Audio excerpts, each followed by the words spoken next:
नमस्कार, स्वागत है आप सभी का अभ्यास में। तो हम लोग अभी पढ़ रहे थे कि जो महाजनपद था और महाजनपद में हम लोगों ने 16 महाजनपद की जो राजधानी थी, ये चीज़ें हम लोगों ने कवर करी। और उसमें से मगध जो है ना, वो सबसे एक विशाल साम्राज्य के रूप में निकल कर आता है। तो हम लोगों ने अभी मगध को रोक रखा है और मगध को हम लोग इस वीडियो के बाद हम लोग मगध को कवर करेंगे, क्योंकि हमें ये भी देखना है कि सिकंदर का जो टाइम पीरियड है और उसका टाइम पीरियड एक पैरेलल टाइम पीरियड चलता है। तो मगध का उदय का, और उदय उसी के साथ साथ जब मगध का उदय होता है तो वहाँ सिकंदर भी उधर से आ रहा होता है, ईरान से।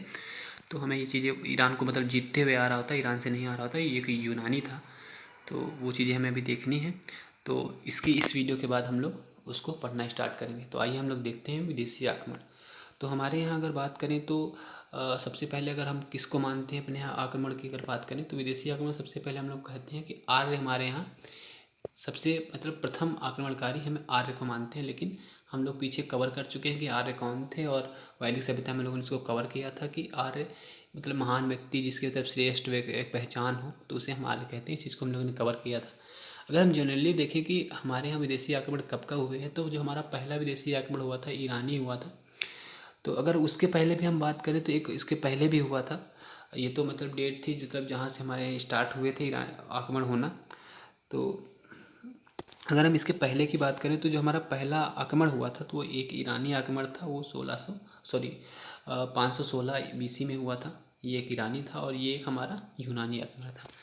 तो इसमें हम ये देखते हैं कि जो एक मतलब साइरस सेकंड था वो असफल था। वो अफ़गानिस्तान और हिंदुकुश तक आया था, उसके बाद वो मतलब वहीं से असफल हो जाता है। तो उसको हम लोग उतना कवर नहीं करते। अगर अगर हम तथ्य की बात करें फिर पढ़ने की बात करें तो हमें हाँ डीपली उतना पता होना चाहिए कि मतलब एक मतलब आक्रमण हुए हैं। लेकिन अगर सफल आक्रमणों की बात करें तो इन दो को इस डेट में हमें देखना है। ठीक है, कॉम्पिटिटिव एग्जाम से आपको भी यही चीज़ देखनी है कि ईरानी पहला आक्रमण ईरानियों का था, उसके बाद सेकेंड आक्रमण हमारा यूनानियों का था। तो हमें बस इसमें केवल दो चीज़ें देखनी है। हमें एक युद्ध के बारे में देखना है कि हाँ कौन कौन युद्ध, एक हमें युद्ध देखना है और दूसरा हमें उसका प्रभाव देखना है कि हाँ जैसे ईरानी आक्रमण हुआ तो उसका प्रभाव क्या हमें हमारे ऊपर क्या क्या प्रभाव पड़ा, या फिर जो हमारे यहाँ भी आने वाले राजाएँ हैं उनके ऊपर क्या क्या प्रभाव पड़ता है। अगर जैसे हम बात करें ईरानी आक्रमण की, तो जैसे अशोक ईरानियों के क्या थी खास तो अभिलेख वगैरह लिखवाते थे। तो वो चीज़ें हमें वहाँ पर देखने को मिलती हैं। तो अभी हम आगे बात करते हैं, ठीक है। तो अगर हम बात करें ईरानी आक्रमण की बात करें तो ईरानी आक्रमण में हमें क्या देखने को मिलता है कि सबसे पहले तो फारस मतलब एक है, दारा सेकंड है या फिर दारा फर्स्ट है, सॉरी दारा फर्स्ट है। दारा फर्स्ट पहले हम देख लेते हैं। मतलब एक मतलब दो उसमें कन्वर्ट करके हम देखेंगे। एक हमारा होगा कि हाँ मतलब बुक के द्वारा, या फिर आप उसको ये बोल लीजिए कि हम उसका सांस्कृतिक उसमें देखेंगे, और या फिर और एक हम उसके अभिलेखीय तक जो भी हैं या फिर पुरातात्विक देखेंगे। तो दो उसमें हम उसको देखेंगे। तो ये उसके अभिलेख हैं अगर बात करें तो ये हमारा एक सफल आक्रमण हुआ था। स्रोत की अगर बात करें तो सफल आक्रमण में दारा जो फर्स्ट थे या फिर डेरियस फर्स्ट थे, उनके मतलब 3 अभिलेख हमें देखने को मिलते हैं, जहाँ पे हाँ ये चीज़ें हमें पता चलती हैं कि जो मतलब यहाँ आए थे वो, उसमें उन्होंने मतलब 3 राज्य जीते थे। एक हमारा कंबोज था, सॉरी हाँ एक हमारा कंबोज, गांधार और सिंध, ये 3 प्रांत उन्होंने जीते थे। और ये चीज़ें हमें कहाँ से पता चलती हैं, ये चीज़ें हमें यहाँ से पता चलती हैं। एक हमारा बेस्तन का अभिलेख होगा, एक हमारा परसिपोरस का अभिलेख और एक हमारा नस्तेस्मक का अभिलेख। ये 3 अभिलेखों से हमें ये चीज़ें जानकारी मिलती हैं। और ये 3 अभिलेख कहाँ पे हैं, ये हमारे फारस में 3 अभिलेख हैं। और अगर हम बात करें तो जो दारा फर्स्ट है या फिर दारा फर्स्ट ही हमारे हखामनी वंश के हैं, जो फारस में है, और फारस में ही ये 3 अभिलेख हैं, ठीक है। अगर हम बात करें दूसरे इसके उसके मतलब सांस्कृतिक या फिर जो मतलब एक हैं हेरोडोटस, आप इनको जानते होंगे अच्छे से। हेरोडोटस कौन से, हम लोगों ने सबसे फर्स्ट वीडियो में पढ़ा था कि हेरोडोटस कौन थे, इतिहास के पिता के रूप में नहीं जाना जाता है। तो इनकी एक बुक थी द हिस्टोरिका। द हिस्टोरिका में ये वर्णन मिलता है कि जो दारा फर्स्ट थे उन्होंने ये 3 प्रांत तो जीते ही, और साथ में जीतने के बाद उसको उन्होंने शामिल किया अपने 20वें प्रांत के रूप में उनको बनाया। और 20वें प्रांत में रूप में बनाने के बाद उन क्या हुआ यहाँ पे, तो कि जो यहाँ से मतलब उन्हें मुद्राएं प्राप्त होती थी वो कुल फारस का जितना मतलब उनकी आय थी, कुल फारस का 1/3 भाग लगभग उन्हें प्राप्त होता था। ये चीज़ें हमें द हिस्टोरिका से देखने को मिलती हैं। और ये चीज़ आप याद भी रखिएगा, 1/3 भाग कुल फारस का हमें यहाँ से केवल 3 राज्यों से प्राप्त होता था और 360 स्वर्ण मुद्रा मिलती थी। 360 स्वर्ण मुद्रा इनको मिलती थी यहाँ से। मतलब ये मान लीजिए कि जो एक वो होता है ना कि कर के रूप में आप कुछ भी उसको बोल लीजिए, तो उसके रूप में उन्हें वहाँ से प्राप्त होती थी वो चीज़ें। आगे देखते हैं। और दूसरा आक्रमण हमारा था यूनानी आक्रमण। तो इसके बाद हम लोग जो इसके मतलब इसके जो प्रभाव हैं वो मुझे लास्ट में देख लेंगे कि हाँ इंडिया के ऊपर मतलब या फिर भारत के ऊपर इनके क्या प्रभाव पड़े, या फिर जो राजवंश अभी सामने आएंगे उनके ऊपर इनके क्या प्रभाव पड़े थे। तो अगर आगे हम देखें यूनानी आक्रमण की, तो यूनानी आक्रमण आप सिकंदर महान को जानते होंगे। तो सिकंदर महान थे, तो इनका नाम सिकंदर महान पहले नहीं था, पहले इनको अलेक्जेंडर कहते थे। उसके बाद इनका नाम सिकंदर पड़ता है। सिकंदर इनका नाम कब पड़ता है, जब एक अरावेला युद्ध है, अरावेला युद्ध 331 BC में होता है। और उसके बाद ये क्या होता है, ईरान को हराते हैं। ईरान के जो शासक थे उतने टाइम जब ये मतलब आते हैं, दारा जो फर्स्ट था उसने पहला विजय अभियान किया था 516 BC में, और उन्हीं का वंश का है ये दारा थर्ड को जब ये हराते हैं उसके बाद इनको मतलब नाम पड़ता है सिकंदर, तभी अपना नाम सिकंदर रखते हैं। अब बात कर लेते हैं सिकंदर के पिता की।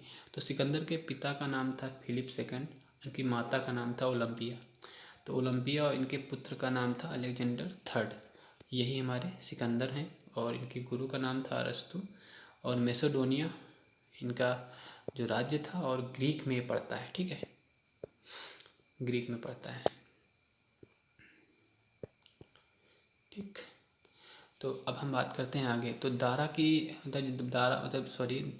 जब वो वहाँ से चले, सिकंदर अपने वहाँ से चलते हैं यूनान से। तो यूनान से चलने के बाद क्या होता है कि वहाँ से वो अपनी सेना लेके चलते हैं और सबसे पहले वो ईरान को फतेह करते हैं। ईरान को फतेह करने में क्या था कि जो सिकंदर की सेना का लगभग 40 गुना जो सेना थी वो दारा की थी। फिर भी सिकंदर यहाँ पे जीत जाता है। और सिकंदर जीतने के बाद आगे बढ़ता है। आगे बढ़ने के साथ जब वो हमारे यहाँ इंडिया के इसमें आता है, तो सबसे पहले उनको मिलता है एक अंगेय जो है, अंगेय राज्य पड़ता है। अंगेय राज्य पढ़ने में तो वहाँ पे एक शशिगुप्त है और अंगेय बुरा राज्य, ये दो लोग आत्मसमर्पण कर देते हैं। कब करते हैं, 327। इतना नहीं पूछता है, इसे आपको स्टोरी के रूप में खाली याद रखना है, या फिर एक बार आप इसको सुन लीजिए। तो क्या होता है, ये दो लोग मतलब अपना आत्मसमर्पण कर देते हैं। उसके बाद बात आती है वितस्ता या फिर युद्ध जो हुआ था वितस्ता वाला, तो वहाँ पे ये पहुँचता है। तो वितस्ता नदी तो था उतने टाइम, ये झेलम नदी थी। तो सिंधु नदी के जो हम बात करते हैं, जो सिंधु नदी हमारे यहाँ थी, तो पहले सिंधु पड़ती है, पहले हमारे यहाँ सिंधु पड़ती है। तो सिंधु में ये थे, शिशुगुप्त हो गए ना, सॉरी शशिगुप्त हो गए, शशिगुप्त और अंगे ये वहाँ पे थे, वो लोग आत्मसमर्पण कर चुके थे। उसके बाद वो बढ़ता है आगे तो झेलम पड़ती है। तो झेलम जो वितस्ता है, तो यहाँ पे एक राजा थे पोरस, पोरस से सिकंदर का युद्ध होता है। तो वो हार जाते हैं क्योंकि वहाँ पे 3 लोग उनके सिकंदर का सपोर्ट कर रहे थे, 2 लोग अंगेय और शशिगुप्त उनका सपोर्ट करते हैं, और पोरस यहाँ अंततः हार जाता है। और यहाँ पे मतलब वो होती है स्टोरी, हम लोगों ने इसको देखी भी होगी कि पोरस से सिकंदर पूछता है क्या किया जाए, तो उसने ये कहा था कि जैसा एक सैनिक के मतलब एक सैनिक के साथ व्यवहार होता है वैसा व्यवहार हमारे साथ किया जाए। तो अंततः क्या होता है कि सिकंदर ने पोरस का राज्य उसको वापस कर देता है। सिकंदर पोरस को उसका राज्य वापस कर देता है और फिर वो आगे बढ़ जाता है। तो आगे बढ़ने के बाद क्या होता है कि सिकंदर पूछते हैं, कभी कभी पूछते हैं कि भारत में सिकंदर मतलब जो कितने महीने रुका था, तो वो 19 महीने रुका था। और उसके बाद वो अंततः वापस नहीं लौटता है, वो आगे बढ़ता है। तो आगे बढ़ने के बाद क्या होता है कि उसकी सेना काफ़ी थकी हुई थी। और तो क्या होता है, स्टोरी है, उसकी सेना काफ़ी थकी हुई थी। जब वो पोरस को हरा देता है तो उसके बाद उसको काफ़ी गणराज्य थे जिससे क्वेश्चन बनते हैं, जैसे कि किस मतलब गणराज्य जो था उसमें मतलब क्या हुआ था कि उसने सामूहिक नरसंहार किया था, या फिर क्या हुआ था कि पता है यहाँ पे थोड़ा सिकंदर हल्का घायल हो जाता है। जो मालवा है यहाँ पे मलव है, मालवा नहीं मलव है। तो मलव में सिकंदर घायल हो जाता है थोड़ा। तो घायल होने के बाद क्या होता है, यहाँ पे मतलब जितने लोग थे स्त्री पुरुष सब या फिर बच्चे सबको ख़त्म करवा देता है सिकंदर। उसके बाद हमारा आता है सूदक, इससे मतलब पूछना इंपॉर्टेंट नहीं है। उसके बाद अश्वक है, अश्वक में महिलाओं ने युद्ध किया, कभी पूछ देता है महिलाओं ने सिकंदर के विरुद्ध कहाँ युद्ध किया था, तो अश्वक में किया था। पाटल में अंतिम विजय इनका अभियान था, पाटल सिकंदर का अंतिम विजय अभियान था। इसके बाद ये वापस चला जाता है। वापस क्यों जाता है उसकी भी एक स्टोरी है कि आगे मतलब उनको पता चलता है कि आगे इससे बड़ा सबसे बड़ा साम्राज्य है जिसने मतलब 16 महाजनपदों को हराया है। उसके बाद वो तो काफ़ी बड़ी सेना उसके पास, और घनानंद उतने टाइम था वहाँ। तो ये चीज़ें वहाँ पे हमें मतलब एक मतलब कहानी के रूप में पता होनी चाहिए। उसके बाद सिकंदर वापस चला जाता है, और काफ़ी रीजन्स थे क्योंकि 10 साल से वो लोग विजय अभियान कर रहे थे। यूनान से चले ईरान फतेह किया, तो सब फतेह करते हुए आ रहे थे, तो काफ़ी मतलब उनकी सेना थी थक गई थी और घर वापसी के लिए इच्छा कर रही थी। कहते काफ़ी कारण थे जिनकी वजह से उनकी सेना वापस होती है और आगे युद्ध नहीं करना चाहती। तो वापस जाते टाइम भी क्या होता है उसके साथ मतलब बेबीलोन में पहुंचता है। उसके बाद वो फिर टाइफाइड होता है, वो ख़त्म हो जाता है। सिकंदर टाइफाइड के कारण ख़त्म होता है। और क्या होता है मतलब कुछ डेटे हैं, जैसे कुछ डेटे जो इसकी थी, तो जैसे सबसे पहले उसका जन्म कब होता है, तो उसका जन्म 356 BC में होता है। कहाँ होता है? मैसेडोनिया में होता है, ग्रीक में पड़ता है, ठीक। उसके बाद 336 में वो शासक बनता है, और 336 में शासक बनने के बाद पहला उसका विजय अभियान होता है ईरान, जिसमें हमने बात की थी, जब उसका नाम पड़ता है सिकंदर दारा थर्ड को यहाँ पे हरा देता है। 326 में क्या होता है कि उसने पोरस को हराया था, और 327 में क्या होता है कि अंगे और शशिगुप्त अपना आत्मसमर्पण करते हैं। ये आपको ये याद होनी चाहिए, डेट तो एक्चुअल याद ही होनी चाहिए। और 326 में पोरस को हराता है और 323 में उसकी मृत्यु हो जाती है। तो आप ये समझ लीजिए, आप 323 में मरता है और 336, तो मात्र 23 साल की, मतलब 23 साल ही आप बोल लीजिए, 23 साल नहीं, हाँ 33 साल, 56 था और हाँ 33 साल में उसने मतलब इतना सब कुछ कर देता है 33 साल में। तो आप समझ लीजिए।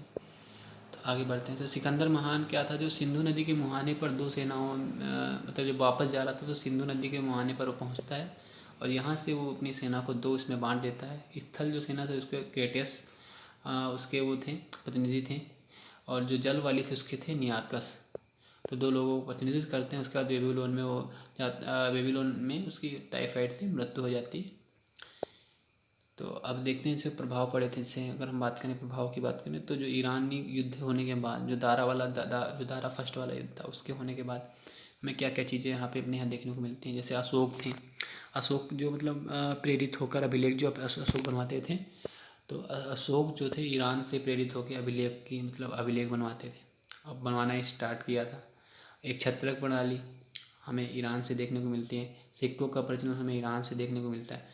सिक्के वहाँ दो प्रकार के मतलब दो प्रकार के वहाँ पे सिक्के हमें प्रचलित देखने को मिले हैं।